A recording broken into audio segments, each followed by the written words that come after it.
जय हिंद दोस्तों। आज हम इस वीडियो में रीजनिंग के प्रश्नों को देखेंगे बीएड प्रवेश परीक्षा के लिए। चलिए दोस्तों, गुड आफ्टरनून। यहाँ पर काफ़ी लोग जुड़ चुके हैं। चलिए, गुड आफ्टरनून, गुड आफ्टरनून। चलिए चलिए दोस्तों, क्वेश्चन नंबर देखते हैं। पहला लिखा हुआ, यदि क्वेश्चन को 56214379 कोड में लिखा जाता है तो आप क्वींस को किस कोड में लिखेंगे। दोस्तों, ये प्रश्न हमारा कोडिंग डिकोडिंग का है और आपको बताना है इस प्रश्न का आंसर क्या होगा। अब आप देख रहे हैं क्वेश्चन को। अब यहाँ पर देखिए, जब भी इस टाइप के प्रश्न हो आप ध्यान से देखेंगे ना, यहाँ पर देखिए, यहाँ क्यू यू इस तरीके से लिखा हुआ है और आपको ये कोड दिया हुआ है। यहाँ पर जिसका पूछा गया है, कुल मिला के ये जो मूल शब्द हमारे हैं ये क्वेश्चन पे, इसी में तो क्वींस हमारे निकल के आते हैं। इसका मतलब जो क्यू का कोड होगा यहाँ पर भी क्यू का कोड होगा। तो आप देख रहे हैं क्यू का कोड यहाँ पर कितना है, 5 है। इसका मतलब 5, ये दो ऑप्शन तो हो ही नहीं सकते। इसके बाद यू का देखिए कोड यहाँ पर कितना लिखा हुआ, 6, यानी 5 के बाद कितना आएगा, 6, बस हो गया। इसका मतलब इस प्रश्न का जो सही ऑप्शन होगा हमारा ऑप्शन नंबर पहला ही हो जाएगा। बस यहीं से हम पता कर लेंगे और आंसर हमारा निकल आएगा। इसके बाद देखिए ई का देखेंगे तो 22 आएगा इस तरीके से। चलिए दोस्तों, इसी टाइप का एक प्रश्न और देते हैं। इसका भी सभी लोग कमेंट सेक्शन में आंसर दीजिए क्या होगा। आपके सामने ये रहा, लिखा हुआ है, यदि संडे को 012345 कोड में है और बिग को 678 कोड में लिखा जाता है तो आप सैंड बी ए वाई यानी सैंड बी को किस कोड में लिखेंगे। जैसे हमने क्वेश्चन नंबर पहला करवाया है दोस्तों, उसी टाइप का ये भी है। इसका भी आंसर आप सभी लोग कमेंट सेक्शन में दीजिए। यहाँ पर देखिए, यहाँ पर SUNDAY लिखा हुआ है और बिग का की कोड लिखा हुआ है, लेकिन प्रश्न में पूछा गया है सैंड BAY, यानी यहाँ पर देखेंगे एस का कोड हमारा कितना है, 0 है। इसका मतलब 0 तो आएगा ही। ए के बाद ए नंबर देखिए, हाँ चलिए काफी लोगों के जवाब इसके सही आ रहे हैं। चलिए यहाँ पर देखते हैं ए यहाँ पर कितना लिखा हुआ है हमारा, ए देखिए लास्ट में लिखा हुआ है, यानी यहाँ पर 4 आएगा, यानी 0 के बाद हमारा कितना आना चाहिए, 4। इसका मतलब ये वाले हमारे ऑप्शन क्या होंगे, एलिमिनेट हो जाएंगे, कैंसिल हो जाएंगे। अब आगे देखिए, इसके बाद एन लिखा हुआ है, एन का कोड आप तीसरे नंबर के देख रहे हैं, 2 लिखा हुआ है। इसका मतलब 042, बस हो गया। यहीं से हम पकड़ लेंगे और हम बता देंगे हमारा ऑप्शन नंबर कौन सही होगा, दूसरा सही होगा। चलिए अगले प्रश्न की तरफ बढ़ते हैं। यहाँ पर भी देखिए कोडिंग डिकोडिंग का ही है। लिखा हुआ, यदि एक विशिष्ट कूट भाषा में, ये जो लिखा हुआ है NOITCLES सिलेक्शन के लिए लिखा जाता है तो उसी कूट भाषा में AIDNI किसके लिए लिखा जाएगा। अब यहाँ पर आप थोड़ा सा ध्यान देंगे अगर, तो यहाँ पर देखेंगे जो ये लिखा हुआ है इसी का रिवर्स लिखा गया है, उल्टा लिखा गया है। यहाँ पर देखिए एस के बाद ई आएगा, एल आएगा, ई आएगा, सी आएगा, TIION, इसी तरीके से रिवर्स लिखा गया है। तो हम भी क्या करेंगे, इसको रिवर्स लिख देंगे। तो यानी INDIA, यानी इसका जो सही आंसर होगा इंडिया होगा, यानी ऑप्शन नंबर कौन सही होगा, बी नंबर सही हो जाएगा। बिल्कुल सही जवाब दे रहे हैं। चलिए अगला प्रश्न देखते हैं। यहाँ पर देखिए चौथा नंबर, उसी टाइप का ये भी लिखा हुआ है, यदि एक कूट भाषा में इंस्टीट्यूशन को, ये भी देखिए, ये इसको भी देखिए, ध्यान से देखेंगे तो इसको भी क्या कर रहे हैं, ये उल्टा लिख रहे हैं। इंस्टीट्यूशन है ना ये, यहाँ पर देखिए NOITU, इसी प्रकार से बिल्कुल इसी टाइप से इसको भी हम उल्टा कर देंगे, यानी TCE देखिए कहाँ पर लिखा हुआ है। चलो ये तो हो ही नहीं सकते, यहाँ पर देखो TCE मिल रहा। और आगे देखिए TCE, FRE बिल्कुल सही। इसका मतलब सही जवाब इसका होगा ऑप्शन नंबर डी, जो कि काफी लोग इसका आंसर डी बिल्कुल सही दे रहे हैं। चलिए अगला प्रश्न देखते हैं। लिखा हुआ है, 5 मित्र एक पंक्ति में दक्षिण दिशा में मुंह करके बैठे हैं। उनमें से मोहन जो है बालू और राजू के बीच में बैठा है और राजू जो है परवीन के ठीक दाईं ओर बैठा है। इस तरह से अमित जो है बालू के दाईं ओर है, तदनुसार सबसे दाईं ओर कौन होगा। अब यहाँ पर देखिए, यहाँ पर जो सबसे बड़ी बात है दक्षिण दिशा में। अब देखिए दक्षिण दिशा हमारा क्या होता है, आपको पता होगा, इधर पूर्व होता है, इधर क्या होता है, पश्चिम होता है, इधर हमारा उत्तर होता है, दक्षिण। इसका मतलब ये इस तरीके से बैठे हुए हैं, 5 मित्र हैं और इस तरीके से दक्षिण की तरफ मुंह करके बैठे हुए हैं। 1 2 3 आपके 4 और ये 5, 5 मित्र जो है दक्षिण दिशा में बैठे हुए हैं।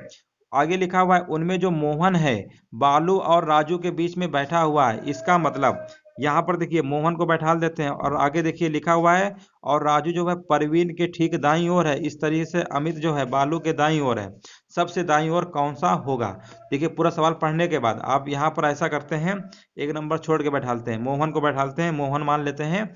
मोहन हमारा कहाँ पे है, यहाँ पर मान लेते हैं, बीच में यहाँ पे लिख लेते हैं। ये कहाँ, यहाँ पर मोहन मान लो बैठा है, मोहन जो है बैठा हुआ है और इसके बगल में कौन है, बालू और राजू। यहाँ पर लिख लेते हैं बालू है, ठीक है, और यहाँ पर लिख लेते हैं राजू है। बालू और राजू इसके अगल बगल बैठ गए। अब आगे देखिए क्या लिखा हुआ है, परवीन के ठीक दाईं ओर। अब देखिए, अगर हम इस तरफ बैठेंगे तो हम इधर से, अगर देखिए इधर की तरफ बैठे हैं मुंह करके, तो अगर हम इधर से देखेंगे तो हमारा उल्टा दिखेगा। जो हमारा लेफ्ट होगा उनका राइट होगा, हमारा राइट होगा तो उनका लेफ्ट होगा। इस चीज को भी याद रखिए। अब यहाँ पर देखिए, अगर इस तरफ मुंह करके बैठा होगा तो परवीन के बाएं, परवीन के बाएं, हाँ परवीन के ठीक दाएं। परवीन के ठीक दाएं कौन आएगा? आपका राजू आ जाएगा। इसका मतलब लास्ट में हमारा कौन बैठा होगा? परवीन बैठा होगा। लास्ट में हमारा कौन बैठा होगा? परवीन बैठा होगा।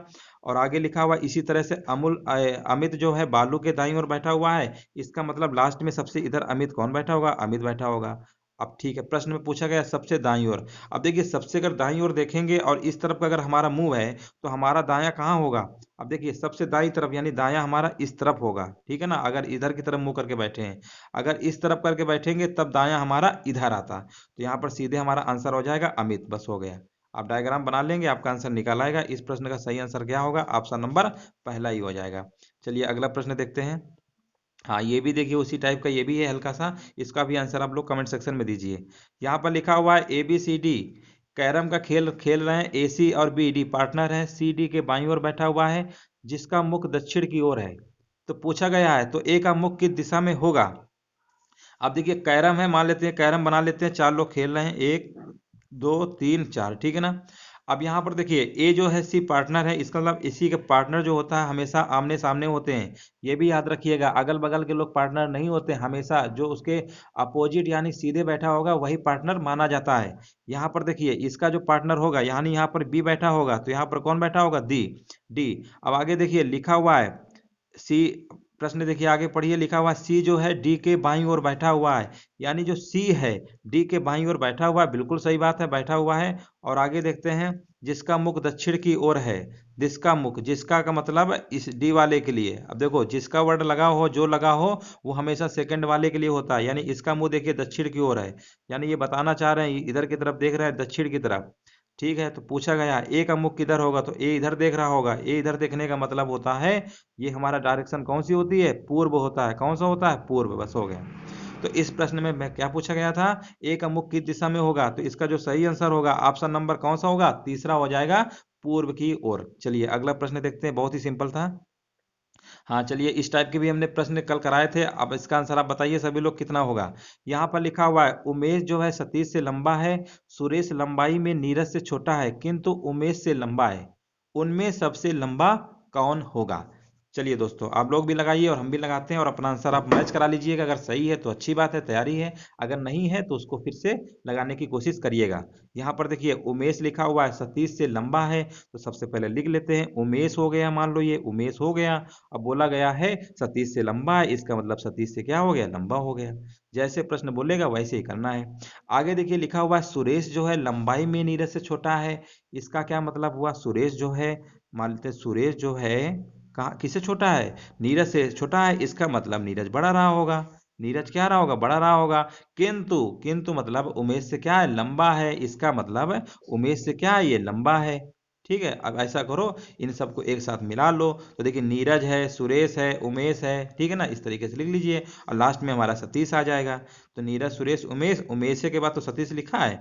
ये वाली लाइन देखो ध्यान से, उमेश के बाद सतीश यानी इसी के आगे सतीश कर लो, कोई दिक्कत थोड़ा है। वही चीज यहाँ पर भी आ गया, उमेश और सतीश। ठीक है। अब यहाँ पर पूछा क्या गया था? पूछा गया था उनमें सबसे लंबा कौन होगा। आपको लंबा दिख ही रहा होगा। सबसे लंबा कौन है? नीरज है। जो बड़ा होगा वही सबसे लंबा होगा। इस प्रश्न का सही आंसर होगा ऑप्शन नंबर डी। काफी लोगों के जवाब सही आ रहे हैं। चलिए इसका बताइए। हाँ, 8 नंबर बताइए इसका आंसर क्या होगा? सभी लोग लगाइए। यदि अंजू लंबाई में रेम्या से लंबी और महिमा से छोटी है और रेम्या जो है सौम्या के बराबर ही लंबी है तो सबसे लंबी कौन है? अब देखिए उसी टाइप का ये भी है, सभी लोग इसका आंसर दीजिए। हाँ चलिए इसको भी लगाइए। 8 नंबर देखिए, यहाँ पर लिखा हुआ यदि अंजू है लंबाई से रेम्या से लंबी है, ठीक है ना। जैसे प्रश्न बोलेगा वैसे ही करना है। तो पहले देखिए अंजू के लिख लेते हैं। यहाँ पर अंजू जो है लंबाई में रम्या से लंबी है, इसका मतलब है रम्या छोटी रही होगी, यानी रम्या छोटी रही होगी, सीधी सी बात है। और आगे पढ़ते हैं क्या लिखा हुआ है। रम्या से छोटी और रम्या जो है सौम्या के बराबर है और रम्या जो है सौम्या के क्या है? बराबर है। चलो कोई दिक्कत नहीं है, रम्या सौम्या के बराबर ही लंबी है। और आगे क्या लिखा था? यदि अंजू जो है लंबाई में रम्या से लंबी और महिमा से छोटी है। महिमा छोटी का मतलब क्या हुआ? अंजू यानी इससे क्या बड़ी होगी? महिमा, महिमा क्या है? बड़ी है सबसे। अब प्रश्न में क्या पूछा गया था, सबसे लंबी बताइए, तो सबसे लंबी तो आपको दिख ही रहा है, सीधी सी बात है, महिमा होगा। इसमें से काफी लोगों का आंसर बिल्कुल सही आया है, महिमा होगा इस प्रश्न का आंसर, यानी ऑप्शन नंबर पहला हो जाएगा। चलिए अगला प्रश्न देखते हैं। हाँ, यहाँ पर देखिए, इस टाइप के भी हमने प्रश्न कराया है काफी सारे। इसका आंसर बताइए, निम्नलिखित विकल्पों में से वह शब्द चुनिए जो दिए गए शब्द के अक्षरों का प्रयोग करके नहीं बनाया जा सकता है। अब यहाँ पर देखिए, ये जो हमारा एंटीबायोटिक लिखा हुआ है, अब यहाँ पर देखिए एएनटी तो है, ये बनाया ही जा सकता है, टीआईएन है, ये भी बनाया जा सकता है, ठीक है ना। टीओपी, अरे पी कहाँ से आ गया, पी तो कहीं दिया ही नहीं है यहाँ पे, तो पी कहाँ से, इसका मतलब है कौन सा ऑप्शन सही हो जाएगा, तीसरा, यानी टॉप जो है ये इसको नहीं बना सकते हैं, बाकी सब बना सकते हैं। चलिए अगला प्रश्न देखते हैं, ये भी देखिए उसी टाइप का है, इसका भी आंसर आप सभी लोग दीजिए, बहुत ही सिंपल प्रश्न होते हैं। निम्नलिखित विकल्पों में से वह शब्द चुनिए जो दिए गए शब्द के अक्षरों का प्रयोग करके नहीं बनाया जा सकता है। सेलिब्रेशन लिखा हुआ है, अब यहाँ पर ध्यान देखेंगे, टेलर लिखा हुआ है, TALI, ये तो लिखा हुआ है, चलो मिल रहा है कहीं ना कहीं से। एक्शन देखिए, एक्शन ACTI, और ये भी मिल रहा है। चलिए क्रिएट की अगर बात करते हैं तो ये भी मिल रहा है, ठीक है ना। और अगर हम इसकी बात करते हैं ब्रेथ की, तो BREATH, एच कहाँ है, एच तो यहाँ कहीं है नहीं, नहीं है ना एच, हाँ, तो इसका जो सही आंसर हो जाएगा ऑप्शन नंबर कौन सा होगा, डी होगा। ऐसे आप तेजी से पता कर सकते हैं, जो भी अक्षर आपको दिए गए ऑप्शन में नहीं दिखेगा वही हमारा आंसर सही होता है। चलिए अगला प्रश्न देखिए। हाँ, यहाँ पर देखिए बहुत ही सिंपल इस टाइप के प्रश्न होते हैं। लिखा हुआ है, दिए गए विकल्पों में से कौन सा एक निम्नलिखित शब्दों का सार्थक क्रम दर्शाएगा। अब आपको पता होगा, अक्षरों से मिलकर हमारे वाक्य बनते हैं, वाक्य से मिलकर शब्द बनते हैं, ठीक है ना। सॉरी, अक्षरों से मिलकर हमारे शब्द बनते हैं, शब्द से मिलकर हमारे क्या वाक्य बनते हैं, और वाक्य से मिलकर हमारा पैराग्राफ बनता है। यानी अक्षर, शब्द, वाक्य, पैराग्राफ, यानी 4132, 4132 कहाँ लिखा हुआ है, ऑप्शन नंबर चौथा होगा, इसका डी सही होगा, ठीक है ना। अक्षरों से मिलकर शब्द बनते हैं, शब्द से मिलकर वाक्य बनते हैं, वाक्य से यानी काफी सारे वाक्यों को अगर ऐड जोड़ दिया जाता है तो हमारा पैराग्राफ बन जाता है। चलिए समझ गए होंगे। चलिए इसका आंसर दीजिए, ये भी देखिए उसी टाइप का है। दिए गए विकल्पों में से कौन सा निम्नलिखित शब्दों का सार्थक क्रम दर्शाएगा। अब आपको बताना है कौन सा सार्थक क्रम होगा। यहाँ पर देखिए, ध्यान से देखिए, सबसे पहले तालाब, जो छोटा सा जिसे पानी यानी भरा रहता है, गाँव वाँव के वगैरह देखा होगा, कहीं खेतों वेतों में बाहर बना रहता है, वो छोटा मोटा क्या होता है, तालाब होता है। इससे बड़ा अगर आप देखेंगे तो क्या आएगा, नदी आती है। नदी के बाद फिर कौन आएगा, समुद्र आएगा। इससे सबसे महासागर, यानी महासागर में सब आ जाएगा। तो इसका जो सही जवाब होगा हमारा ऑप्शन नंबर बी होगा, यानी 2341। चलिए इसी टाइप के एक प्रश्न और कराते हैं ताकि और अच्छे से क्लियर हो जाए। अब यहाँ पर देखिए पूछा गया, दिए गए उत्तरों में से कौन सा एक सार्थक क्रम होगा। अब देखिए यहाँ पर भी आपको पता होगा, बाल्यावस्था, किशोरावस्था, शैशवावस्था और प्रौढ़ावस्था। तो सबसे पहले यहाँ पर देखेंगे कि सबसे पहले कौन सी कंडीशन आती है, आपकी शैशवावस्था होती है, ठीक है ना, बिल्कुल बचपना यानी छोटा सा बिल्कुल जब होता है, शैशवावस्था, बच्चे का जन्म होता है।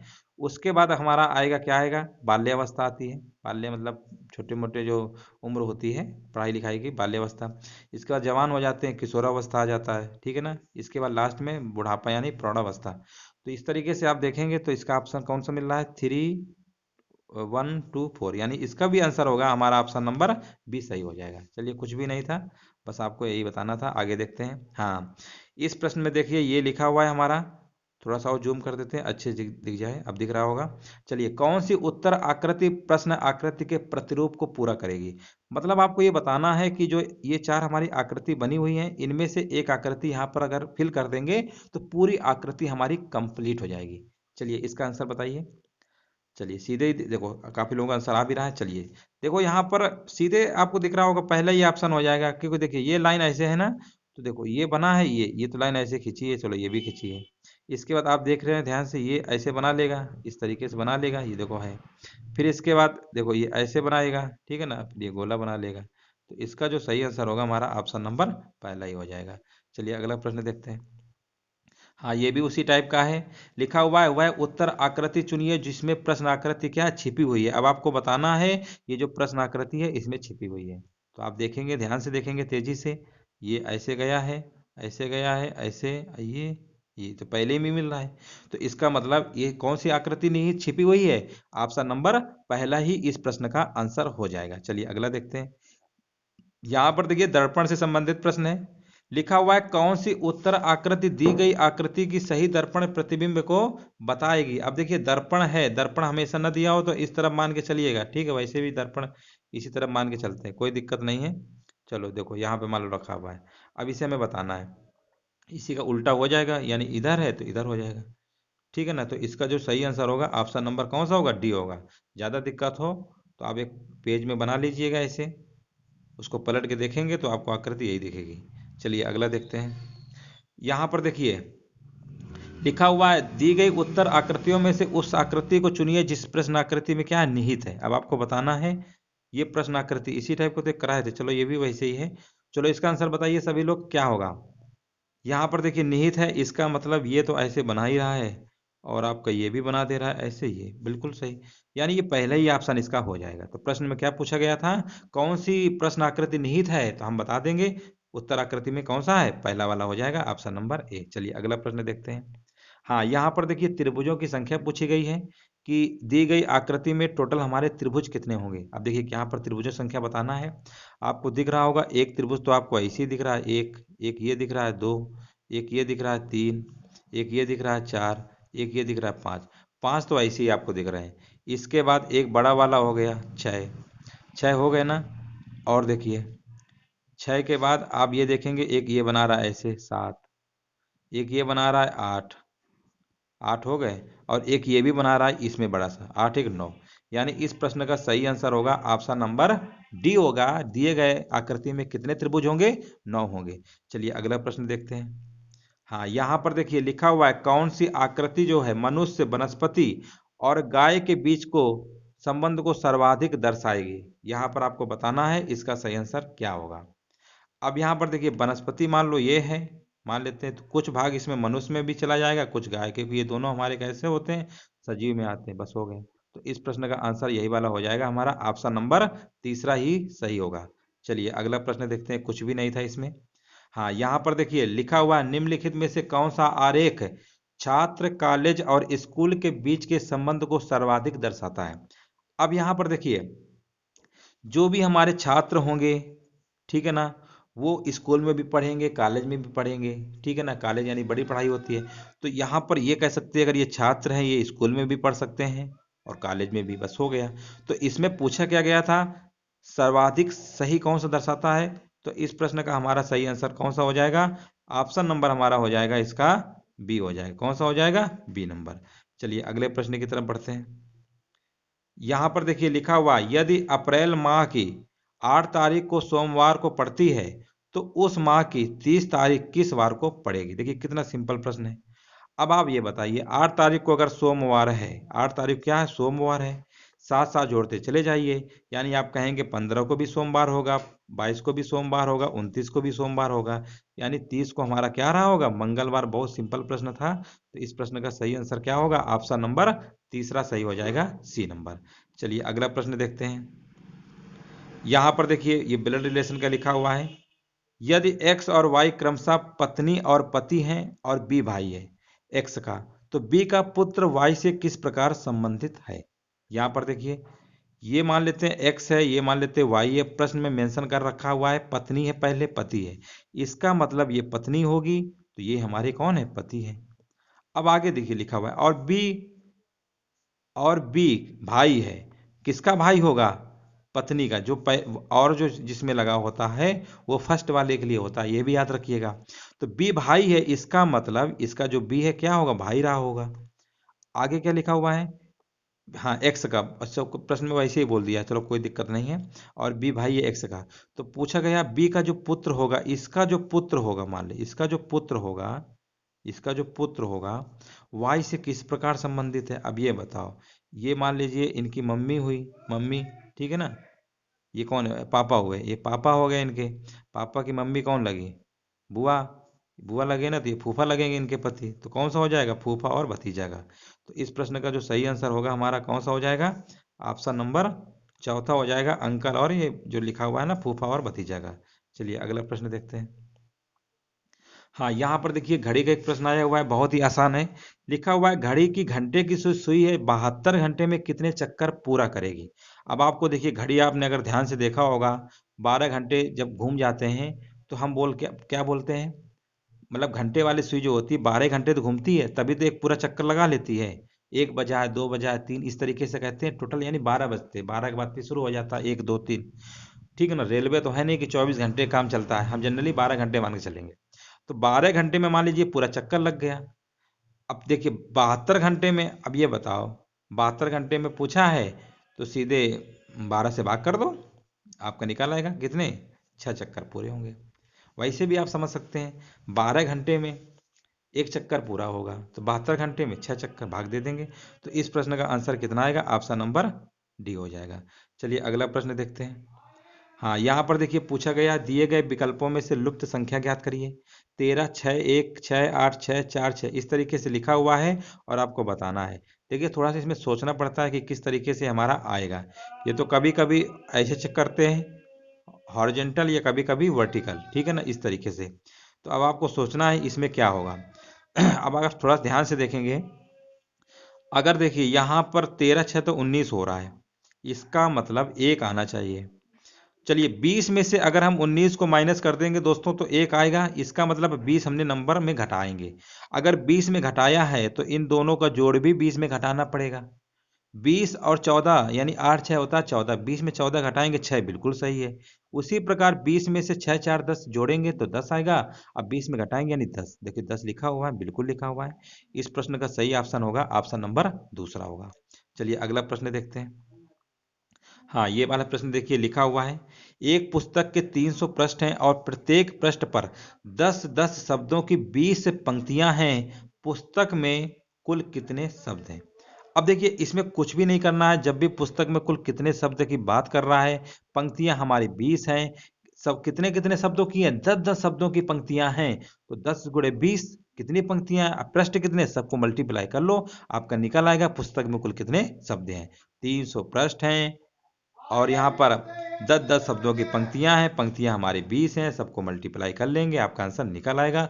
2 1 कम 2, 2 3 का 6, कितने जीरो बढ़ाएंगे आगे, आगे बढ़ाएंगे हम कितने, 2 4 जीरो, यानी 4 जीरो और बढ़ा लीजिए, कोई दिक्कत थोड़ा है, 60,000। यानी इस प्रश्न का जो सही आंसर आएगा हमारा कौन सा हो जाएगा, ऑप्शन नंबर दूसरा हो जाएगा, 60,000। चलिए उम्मीद है दोस्तों सभी लोग समझ गए होंगे। अगर वीडियो अगर अच्छा लगा हो तो सभी लोग लाइक शेयर भी कर दीजिए, जो लोग नए हैं चैनल को सब्सक्राइब भी कर लें। चलिए दोस्तों कल फिर मिलेंगे रीजनिंग के ही बीएड के प्रवेश परीक्षा के लिए। चलिए दोस्तों वीडियो अगर अच्छा लगा हो तो सभी लोग लाइक शेयर कर दीजिए। वीडियो देखने के लिए दोस्तों धन्यवाद।